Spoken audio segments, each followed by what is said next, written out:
दोस्तों नमस्कार, प्रणाम, अभिवादन स्वीकार करें। शुरू करते हैं आज की बड़ी खबरें। यदि आपको खबरें पसंद आए तो वीडियो को लाइक जरूर करिएगा और इसी प्रकार की खबरों के लिए आप चैनल को सब्सक्राइब कर लें। खबरें पूरी पाने के लिए वीडियो अंत तक जरूर देखिएगा।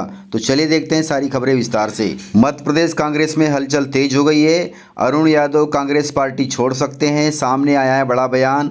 कांग्रेस में हलचल तेज हो गई है। मध्य प्रदेश में आगामी उपचुनाव को देखते हुए मध्य प्रदेश की पॉलिटिक्स में दोनों पार्टियां संगठन को मजबूत करने में लगी हुई हैं। इस दौरान कांग्रेस में वर्चस्व की लड़ाई खुलकर सामने आ रही है, क्योंकि खंडवा लोकसभा सीट से अरुण यादव को चुनाव लड़ना है, लेकिन कमलनाथ जी उन्हें टिकट नहीं दे रहे हैं। यह बात काफ़ी जोर पकड़ रही है। एक तरफ जहां कमलनाथ संगठन को मजबूती देने के लिए निचले स्तर के कार्यकर्ताओं को हवाबाजी से बचाने की सलाह दे रहे हैं, वहीं चर्चा है कि उपचुनाव से पहले कांग्रेस को बड़ा झटका लग सकता है। अरुण यादव कांग्रेस छोड़ सकते हैं। यदि उन्होंने कांग्रेस छोड़ा तो कांग्रेस प्रदेश में फिर निचले स्तर पर पहुंच जाएगी। वहीं भोपाल में बढ़ रही है साइबर ठगी। 1.5 साल में 6000 लोगों से 5 करोड़ रुपए की धोखाधड़ी हुई है। राजधानी में साइबर धोखाधड़ी के मामले लगातार बढ़ते जा रहे हैं। आलम यह है कि बीते 1.5-2 माह में शहर के थानों में तकरीबन रोज ही साइबर ठगी की शिकायतें दर्ज हो रही है। ये शिकायतें पिछले 1.5 साल से साइबर सेल में लंबित थी। साइबर अपराध में लिप्त बदमाशों ने बीते 1.5 साल में ही राजधानी में करीब 6000 लोगों के खातों से करीब 5 करोड़ रुपए से ज़्यादा की रकम उड़ा ली है। तो इस प्रकार से यह भोपाल की बात नहीं है, प्रदेश के सभी जिलों में साइबर ठगी चल रही है और यह सिलसिला चालू रहेगा यदि इन पर कार्रवाई नहीं होगी तो। मध्य प्रदेश के कॉलेजों में दाखिले की प्रक्रिया शुरू हो गई है। आप सभी यदि कॉलेज में एडमिशन लेना चाहते हैं तो देखें किस प्रकार से कब तक अंतिम डेट है और आवेदन कैसे करेंगे। मध्य प्रदेश के कॉलेजों में स्नातक और स्नातकोत्तर कक्षाओं में आज से प्रवेश प्रक्रिया शुरू हो गई है।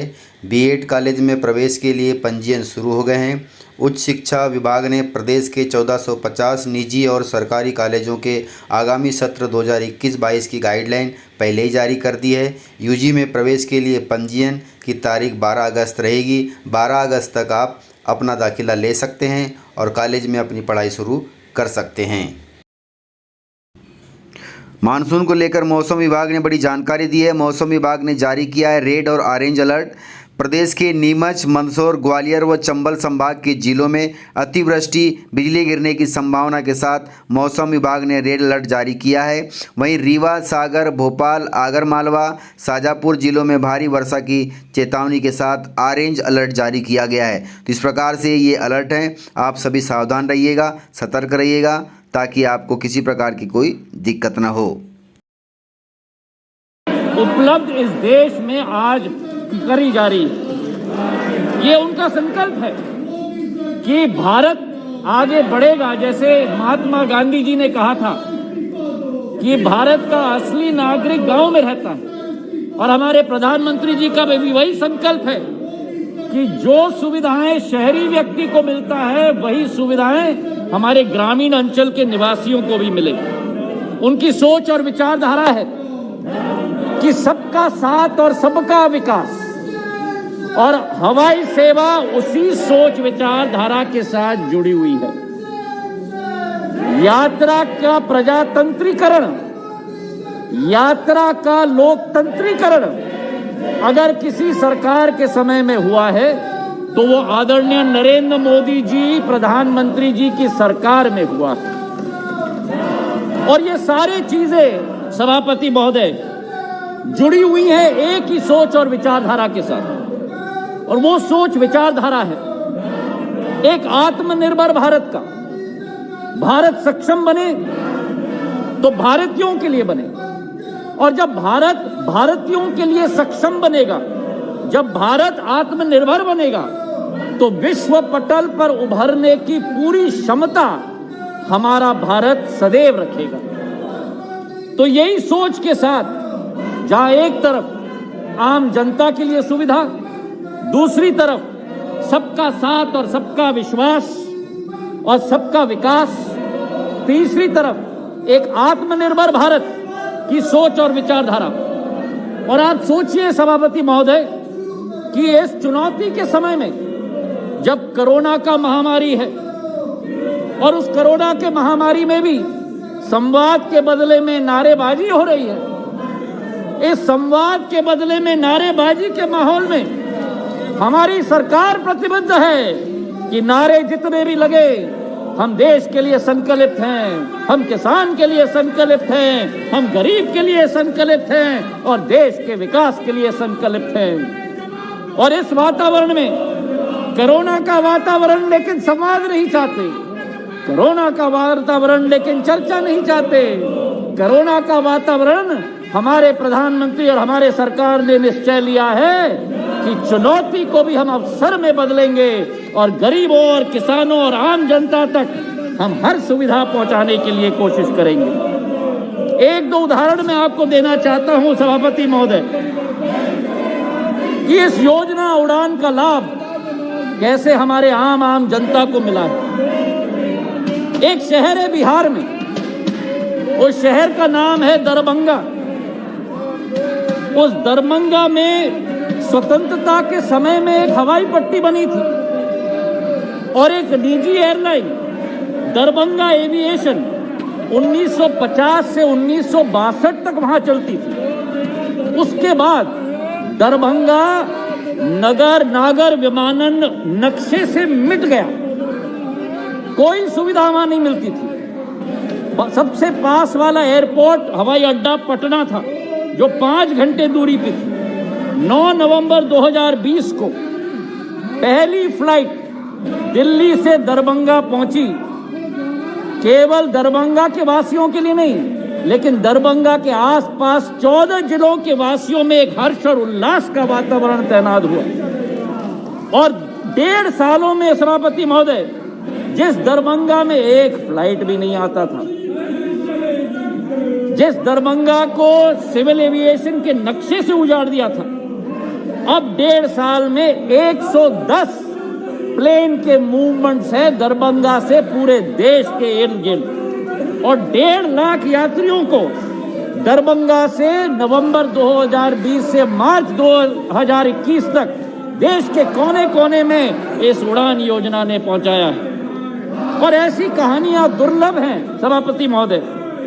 बेलगांव कर्नाटक जो अध्ययन का क्षेत्र है, उस बेलगांव कर्नाटक जो जुड़ा हुआ नहीं था, आज 170 एयरक्राफ्ट मूवमेंट्स हैं उस बेलगांव कर्नाटक से।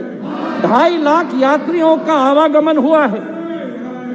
उड़ीसा में झरसुगुड़ा क्षेत्र जो विश्व के द्वितीय युद्ध में एक हवाई पट्टी वहां लगी थी जो टूटी हुई थी, उड़ीसा के बॉर्डर पे रहता है, छत्तीसगढ़ के बॉर्डर पे रहता है। भुवनेश्वर 325 किलोमीटर दूर है। सबसे पास वाला एयरपोर्ट उड़ीसा में नहीं, झारखंड में रांची में उपस्थित है। वीर साई एयरपोर्ट मार्च 2019 में स्थापित किया गया। आज 9 बड़े शहरों से जुड़ा गया है। दिल्ली, मुंबई, चेन्नई, बेंगलोर, हैदराबाद, रायपुर, पटना, भुवनेश्वर। 2 लाख से ज्यादा यात्री ने वहां से सुलभ यात्रा की है। 140 फ्लाइट्स वहां से कनेक्टेड हैं। ये कहानी है प्रधानमंत्री नरेंद्र मोदी जी के सबका साथ, सबका विश्वास और सबका विकास की कहानी। ये कहानी है भारत की, आत्मनिर्भर भारत की कहानी प्रधानमंत्री जी के नेतृत्व में। ये कहानी है भारत के कोने कोने के, और ऐसे अनेक कहानियां हैं। रूपसी एयरपोर्ट असम में, किशनगढ़ राजस्थान में, जगदलपुर छत्तीसगढ़ में, अदमपुर पंजाब में, हुबली कर्नाटक में। ऐसे अनेक कहानियां हैं सभापति महोदय। और उड़ान का जो लक्ष्य है कि हम लोग टियर 2 और टियर 3 शहरों को जोड़ के रखेंगे, उत्तर पूर्वी भारत को जोड़ के रखेंगे, हमारे पहाड़ी राज्यों को जोड़ के रखेंगे, हमारे द्वीपों को जोड़ के रखेंगे। और इसके लिए 5 क्षेत्र हमने बनाए हैं, उत्तर, दक्षिण, पूर्व और पश्चिम। और उत्तर पूर्व का क्षेत्र, बैठ जाओ 30% हर एक रीजन को हमने अपना नेतृत्व करने की क्षमता दी है। अब इस क्लबिंग के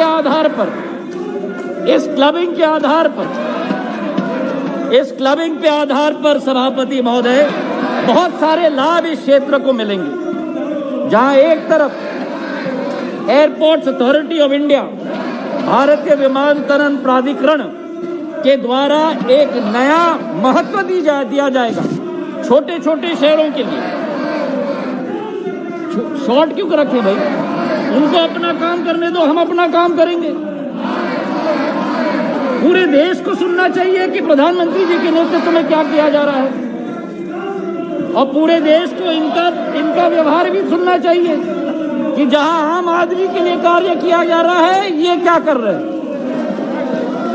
सुनने की क्षमता नहीं, सुनाने की ही क्षमता इनकी ये चाहते हैं। प्रजातंत्र में आपको सुनना भी होगा अगर आपको सुनाना है। तो मैं कह रहा था सभापति महोदय कि ये जो क्लबिंग की प्रक्रिया है, इसके आधार पर भारतीय विमानपत्तन प्राधिकरण छोटे छोटे शहरों पर अपनी प्राथमिकता दे सकता है। नए एयरपोर्ट्स का सर्जन होगा, और जब नवोदय हवाई अड्डों का सर्जन होगा, जो दूसरे हवाई अड्डे हैं वहां निजी क्षेत्र अपनी भूमिका निभाई, ताकि दोनों के बीच में एक सहयोग हो, एक संवाद हो, और एक भूमिका दोनों निजी और सरकारी क्षेत्र तय कर पाए। इसी के साथ हमारी सोच और विचारधारा है कि नए हवाई पट्टे बने, छोटे एयरपोर्ट्स की क्रॉस सब्सिडी हो, और इसके आधार पर जो आज भारत में 128 एयरपोर्ट्स हवाई अड्डे हैं, जो आज भारत में 713 हवाई प्लेन हैं, हमारी सोच और विचारधारा है कि आने वाले समय में भारत उड्डयन क्षेत्र में केवल भारत का नेतृत्व न करे, पर पूरे विश्व का नेतृत्व करे प्रधानमंत्री जी के नेतृत्व। तो मेरी अपील है आपसे सभापति महोदय, और मेरे सभी सांसद भाई बहनों से अपील है कि ये बहुत महत्वपूर्ण विधेयक है, इसे सर्वसम्मति से पारित किया जाए, ताकि देश का एक एक इंसान इस हवाई सेवा का लाभ ले पाए।